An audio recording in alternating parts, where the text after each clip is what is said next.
One winter's night, when the cold wind blew, the engines found it hard to sleep. "What we need," suggested Toby, "is to listen to a story." "A mysterious story," said Percy. "But," added Duck, "it must have a happy ending." "Driver told me a story," said Thomas. So everyone listened. "Once upon a time," began Thomas, "there were 3 little engines who lived in their own little shed on their own little railway. Their names were Duke, Stuart, and Falcon. Duke was the oldest and named after his grace, the Duke of Sodor. He was proud of this and loved to keep the little engines in order.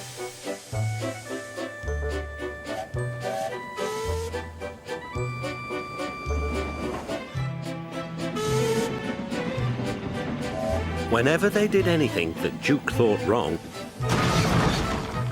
he would say that would never suit his grace.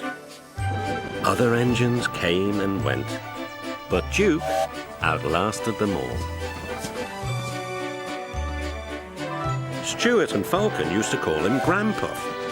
They were fond of him, but they got very tired of hearing all about his grace. Sometimes they would tease him and chant, "Engines come, engines go, Granpuff goes on forever." "You impertinent scallywags," Duke would say. "Whatever are you engines coming to?" "Never mind, Granpuff, we're only young ones." "Well, you'd better mind, unless you want to end up like Smudger."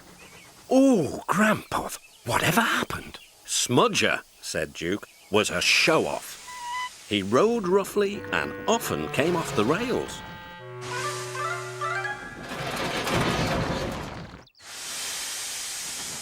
I warned him to be careful, but he took no notice."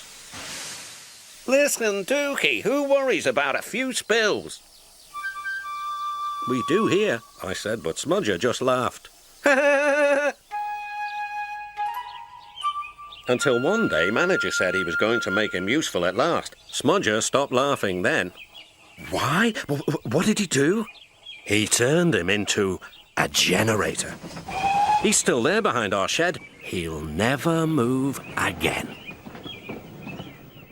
After that, Stuart and Falcon became really useful engines, and all 3 were happy together for many years.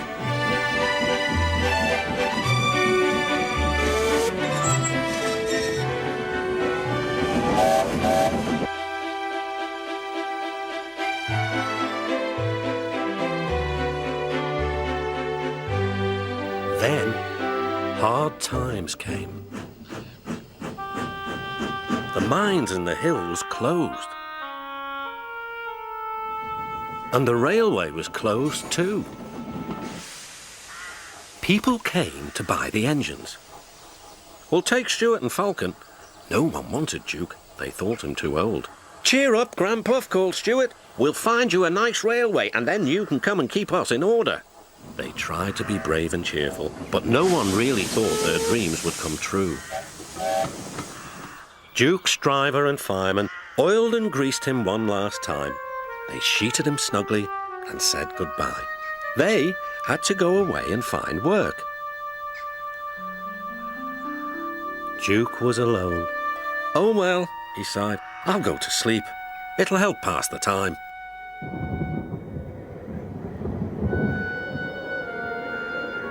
Winter torrents washed soils from the hills. Trees and bushes grew all around.